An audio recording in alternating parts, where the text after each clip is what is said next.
agacagoya uko niko amashetani akora. Ewe gakobwa warafashe urugendo barakuzana kajya gahungu none muragize mwakoze munyumurugwa wowe takuru kuba atariyo kubarongoza kugira ngo abana bacumukure imbazo yego datane twara amakuru bashira abana igihe kizozaje ruri abandi takwibagiye aho uri hari abandi.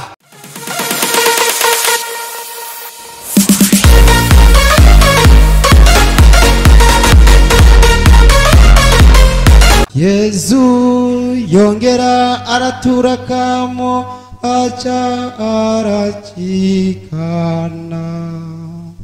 Nukoresha ingero ry'Imana maheje kumviriza ivyatubaye ko abana b'abantu umuja twarose mu rufu rwa Kristo rero kandi vyongera n'ingene tumeze abana b'abantu. Mbere kuri Petero hanyuma Yuda, mbere kuri Yuda niwe vyatanguriye ko hama Petero hama Yosefu yari mati hama Yesu wenyene tumurangirizeko. Yuda Iskariyoti.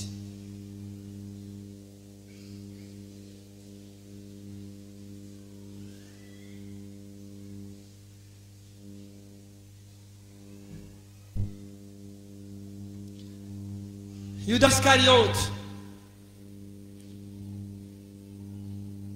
yaratowe hamwe n'abandi atogwa na Yesu aja muri 12. Noneho rero igihe kirageze rero adandaza wa mutoyi umukunzi Mesiya.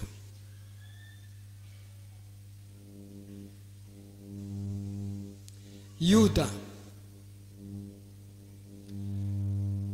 abana na Yesu myaka yose yezaza umutima wiwe.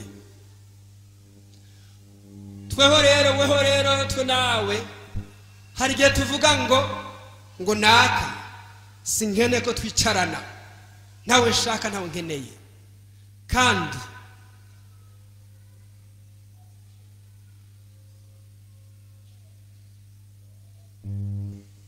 niyatumbera hondi nzoca ngenda.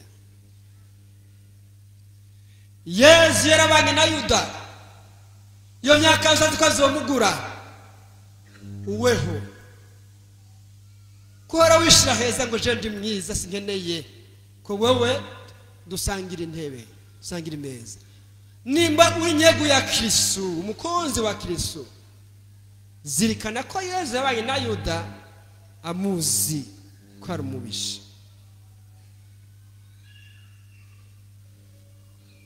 Choniki nubigerera ngo sinkene ko je tucana naka. Ubugira kabiri Yuda yaguze Yesu amafeza amahera ngahe 30. Turasa mu gitabo cy'ihunguka yari amafaranga agurwa umushumba mucangero mucakara.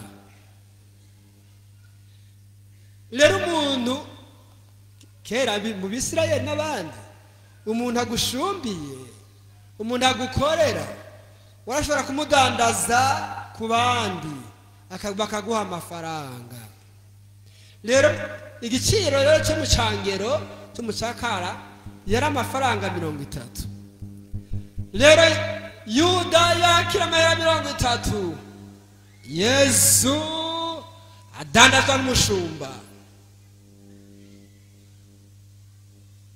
Paulo arabakabishwa n'Imana naho yari Imana ntiyigeze yishira hejuru ngo nuka hari Imana ariko yigize ubusa yishira mu muhari w'abasahavyi asa n'abantu. Ko Paulo andikanya Filipi mugane cya 2 agacavuga ati muramana umutima umwe ujyanye ne Yesu Kristo yarafise. Rero Yuda amudandaza nk'umushumba.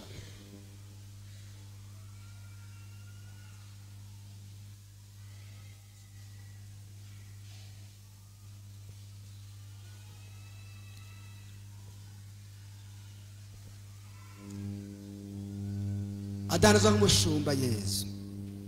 Mu nyuma Yuda abonye Yesu afashwe, bamaze kumuboha bamuduganya Igorogota.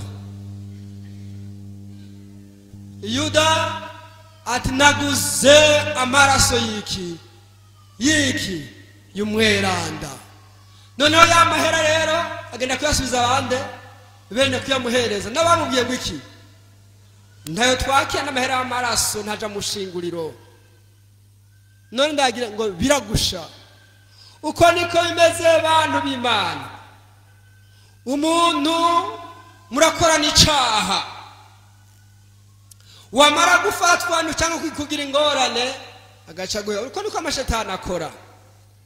Ewe gakobwa, warafashe urugendo barakuzana kajya gahungu, none muragize mwakoze munyumurugwamwo uja musama mutwara inda, hanyuma uramutelefona ureka natwaye inda, nawe yavuze ngo biragusha. Uko niko bigenda, niko birisha, niko biri, biragusha ngo twariyugo sinzi iyo nda.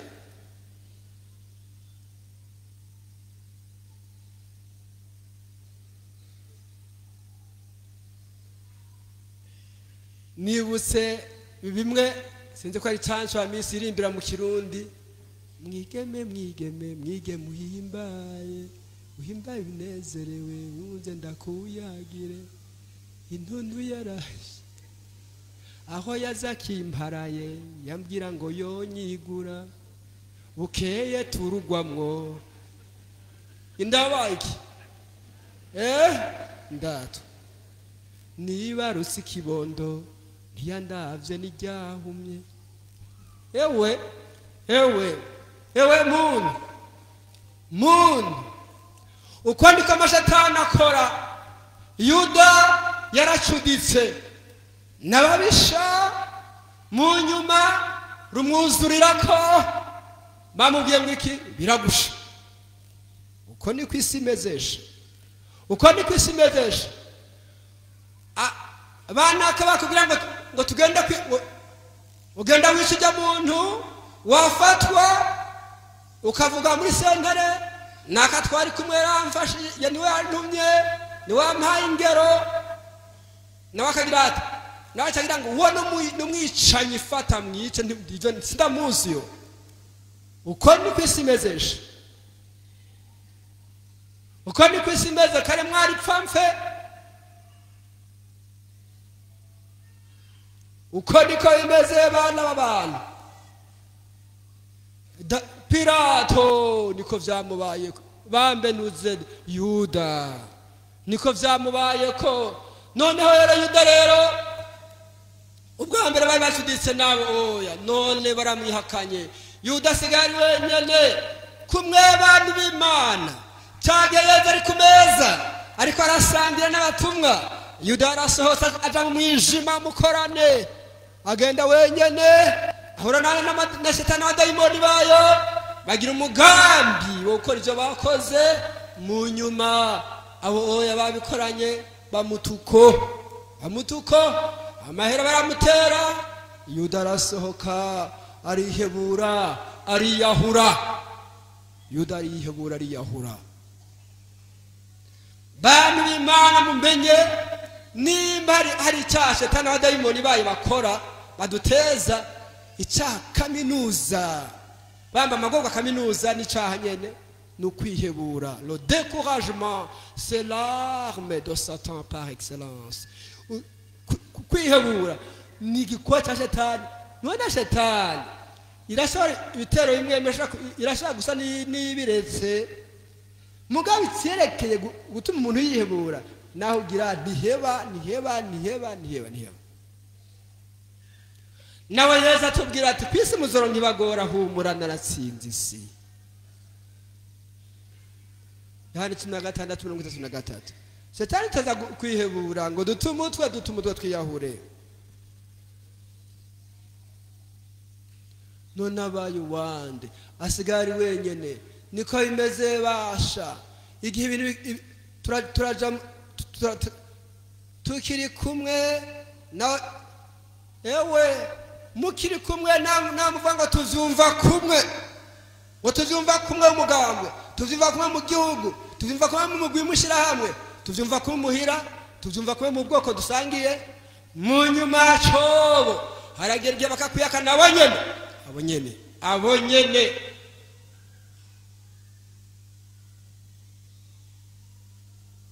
muntu turabeyedere twe nawe. Pawulo abwira Timote, ndakurahiye Timote, ndakurahiye umwana w'Imana nzima yashingiye ntayo kuri imbere ya Ponsiyo Pilato, ati ndakurahiye ntukore ivyo bintu, ntuzute isezerano ry'Imana, ndakurahiye.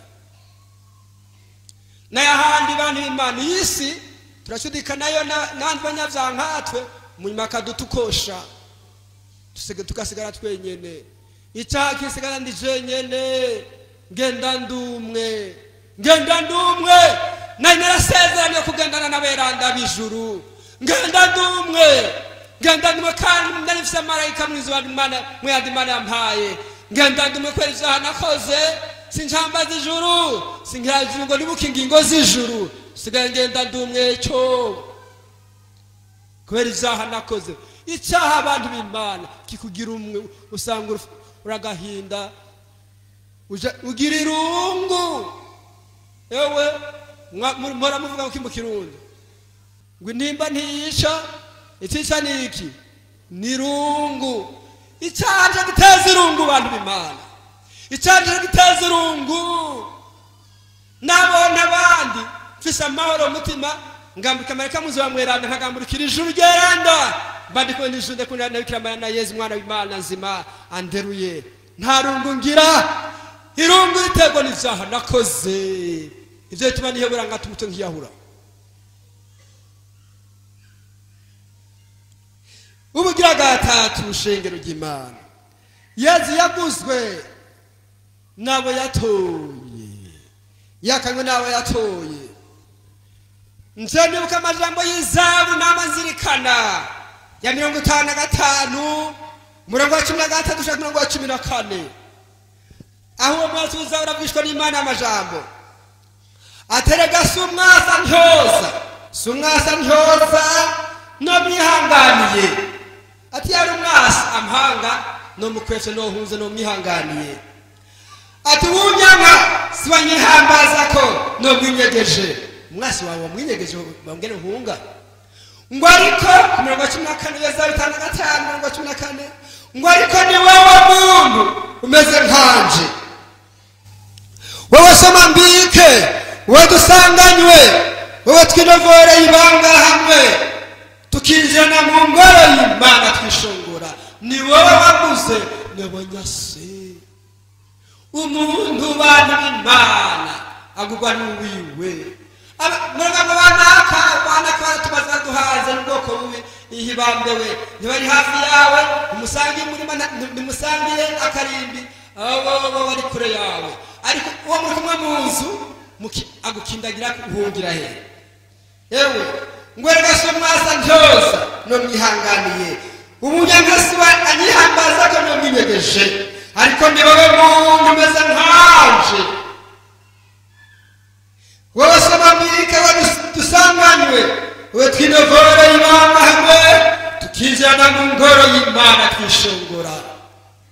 Ni wewe wandandaje, ukarondera akazi ku bakuru, umaze kubeshera abantu kugira ngo witoneshe, ngo nakaragututse ugatwara amakuru kuba atariyo, kubarongozi kugira ngo abana abantu bacumukure imbazwa. Yego datane twara amakuru bashira abana abantu, igihe kizozaje ruri abandi utakwibagiye aho uri hari abandi. Amashatani ukorera mu kubeshera abandi ayazokwihindukiza, niko bimeze. Iyo ni nyambara nakaraga amadayimoni niko akorasha.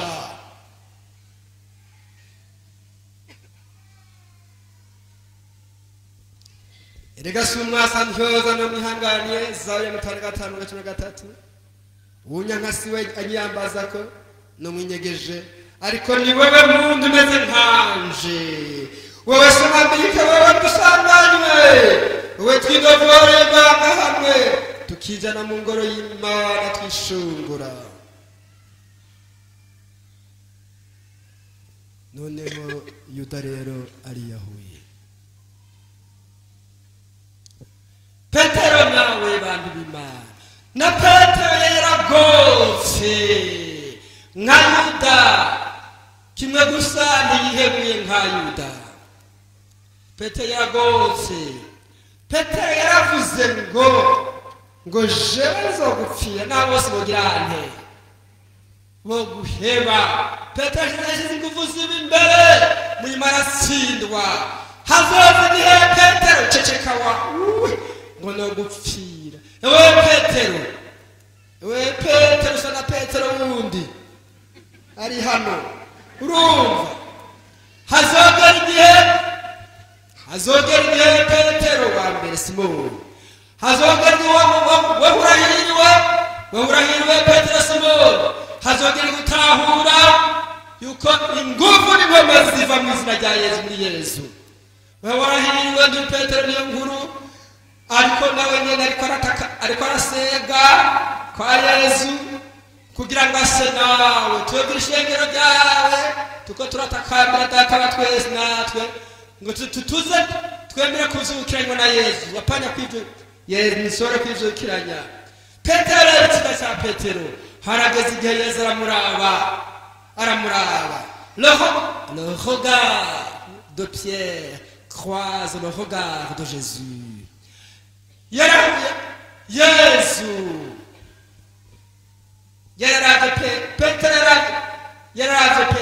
Petero amuraba Petero ararira ivyaha yakoze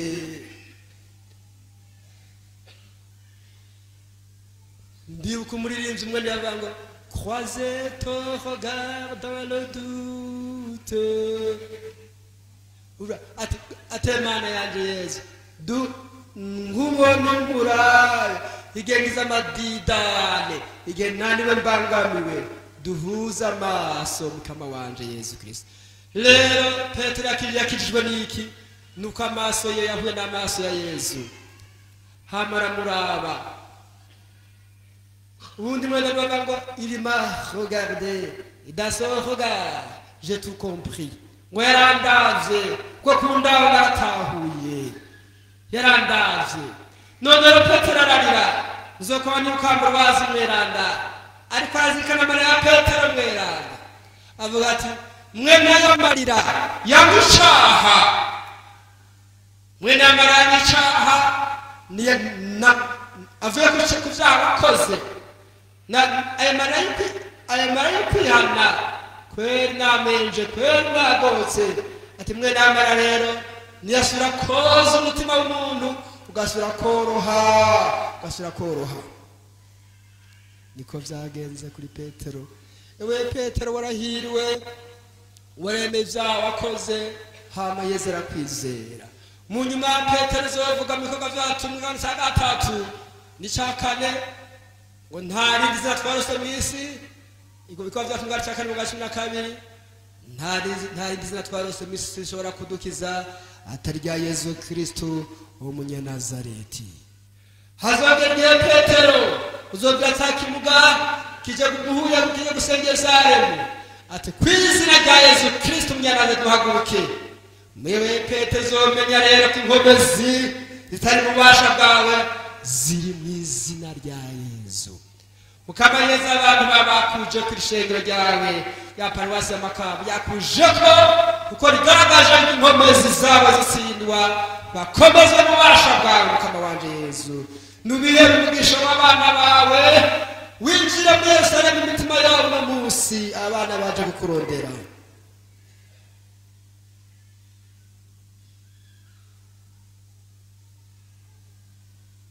uyundi muntu ahimbaye yitwa Yosefu wiyari mati yari mutunzi igihe Yesu ariko amapingu bamaze kumwica Igorogota Yosefu yari mati yararindutse ko ngo yamwishe Yesu ararinduka arahaguruka aragenda asaba Pilato ikiziga cyande cya Yesu. Wewe mugenzi uribuka ingene wewe wakagushinga intahe ngo mbega bombona bate aho dusanga ivyiyumviro batuzumva kumwe mu gihugu cy'u Burundi ewe ugacireka kuvuga hewe ukuri kose ewe ngo nta giti bose ngo wavubanya kigiti sawa ukakuvuga ukuri umuntu bamwica ngo kandi ngurya muntu ngo baramurenganya mbona ngo bari baramurenganije navyo wigeze uvuga watinya amaso y'abana b'abantu ndagusaba umuceceka imbere y'Imana. Ariko Yosefu Arimati ntiyarazi iki amaso y'iki amaso y'abantu yaragiye kuko basaba ngo mubambe imbere y'uko Yosefu Arimati arahagurutse ndashaka ikiziga ca Yesu naramukunze yarambere databuja nari umwigishwa wiwe ndagishaka ngenda ngishaka kuza kumuhamba. Abantu mugira umwitegenzo guca murahiriwe ndabarahiye kuri kwera kw'Imana. Yesu tinya amaso y'abantu ngo mbega bumva gute wava banya ku giti mfise himirije amatora himirije okay gero tugareza abantu rero urya amahera y'amaraso nka Yuda nguramba amanota ariko bizohinduka abo nyene wakoreye bazogira ati uri gito wahemukiye wiwanyu ureka guhemukira twebwe bazoguta aturi gito ariko barabayintunga umwanya wa mbere azagushavira mugabo mumaze ati urya muntu ari mukuri. Yosefu Arimati afise umwitegenzo uhenanje ndangize rero kuri Yesu baramwambuye kumwe namwe bene mari muramwambura abantu b'imbahazwa ngo mu rubanza ngo nzokugura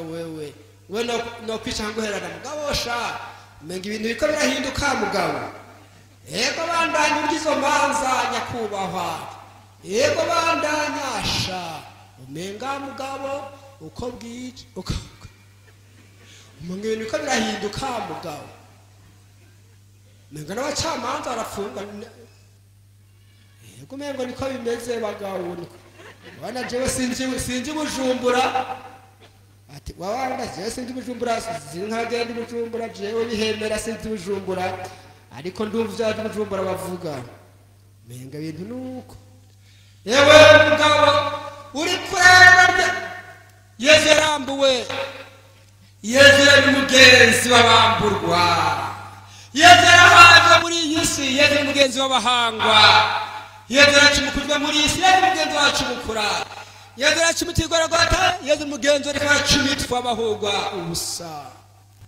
Yesu yarapfuye aje kuzimu Yesu n'inshuti bagiye mu kuzimu nta nirungu rizonsangayo kuko na Yesu azaraganza hose. Yesu yaraja busuruzi gurupfu Yesu harahiriwe washize amizero muri we. Yesu n'inshuti Yesu ari ku ruhande rw'impahazwa nyakubahwa icyo cyose mwagiri mwese muratoza tuvukana je mwagikorera ari ku ruhande rw'impahazwa nawe muvyumva kumwesha abazokwihakana hageze.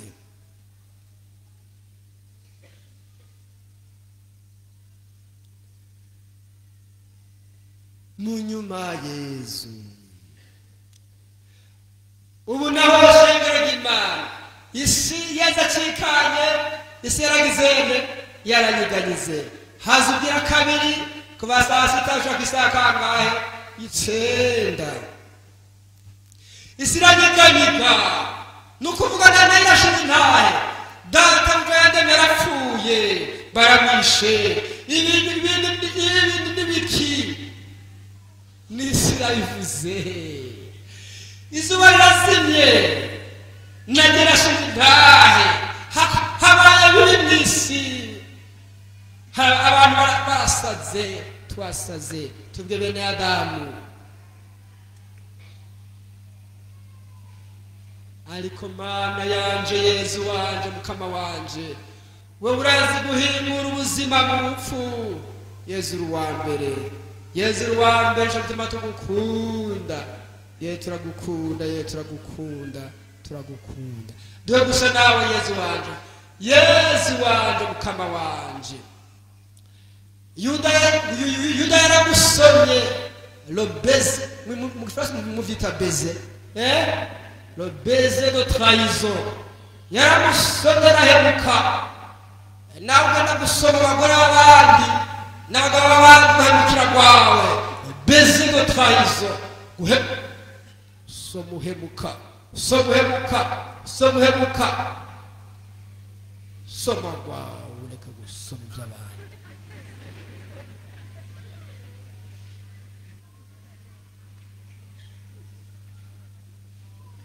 baiser de trahison